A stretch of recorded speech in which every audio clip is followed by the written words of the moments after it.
I think it's time to just take a step back, get a little bit of context on what we're watching today and the impact of this decision of these facilities that have now gone out on strike, 38 of them around the country. Marick Masters is a professor of business at Wayne State University and has been kind of guiding us along through in this process and giving us a little bit of that context. And he joins me now. Marick, give us a sense of what today's walkout at these extended facilities does to negotiations here one full week into the strike. Well, I think it sends a clear message to the UAW membership that they're all part of one family, and that's why they're involving the parts distribution centers and the workers therein, the ones that your guest just noted, the work at Mopar, and maybe under different wage systems. What the UAW is really striving for, and have said repeatedly, is that a key issue is tiers. Whatever they mean by tiers, whether it's in progression or different wage systems, such as you have at these parts distribution centers, and some other aspects of the work at various companies, then you're going to have a situation in which they want one standard for everybody, and the sooner the companies move towards that, and that also includes temps. They want a clear progression for temps to be full-time workers so that everybody's treated the same. And that's a way of giving a lot of workers a pay increase. I've been using the word squeeze today. This essentially puts a big squeeze by all of these facilities on GM and Stellantis. Would you characterize it that way?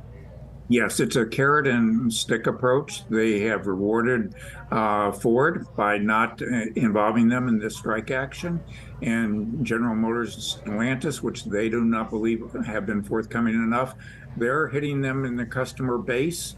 And they are trying to drive as much pressure from the dealers and others, customers that they fear losing to either Ford or other companies, that there are consequences to this. This in some ways was a measured approach, although it's interesting that it's pitting the companies against each other in more of a direct fashion, and that's ramping it up a bit.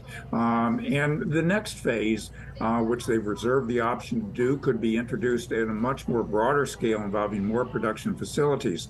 So they're giving the companies a little more time without going full throttle to come to the table with what they need to be as part of a contract to get it ratified.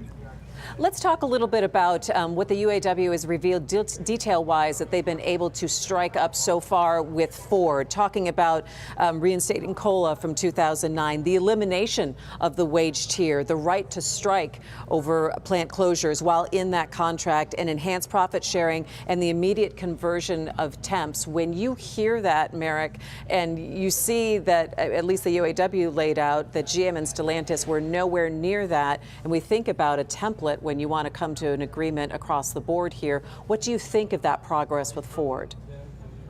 Well, I think it's tremendous progress, and it does, establish the skeleton of a possible agreement.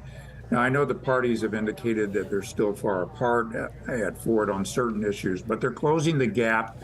They're engaging in a dialogue and a discussion to reach agreement, as opposed to just talking at each other or over each other. And I think that's an important differentiation between what's going on. And it reflects, I think, the history of the relationship between Ford and the UAW, which has been a little tighter than it has at the other companies.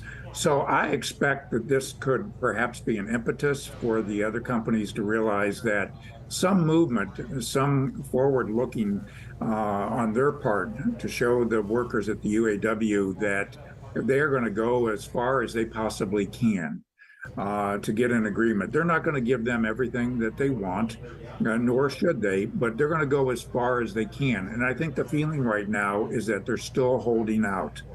And they are going to apply as much pressure until they reach that point in their own minds where they think they've given as much as they can. And in their judgment, as I said, they're quite a bit of ways from that. Last quick question for you, Marick. There is a report out in the Detroit News and several other media outlets that took some direct messages on social media on the platform X from one of the people high up in the UAW saying that they are looking for reputations damage and causing chaos with the automakers, that is their strategy. How damaging is that for private communications to be made public about this in negotiations and then having to sit down and negotiate further? Well, it certainly doesn't help things. And it's really important for a negotiating team, whether you're on the management or labor side, to speak with one voice. And I think that voice should be Shawn Fain and the other elected leaders of the UAW, and shouldn't be conveyed through chat box discussions. Okay. All right. Marick Masters, professor of business at Wayne State University, thank you so much for being with us today. We really appreciate your time and expertise, and we will see you soon.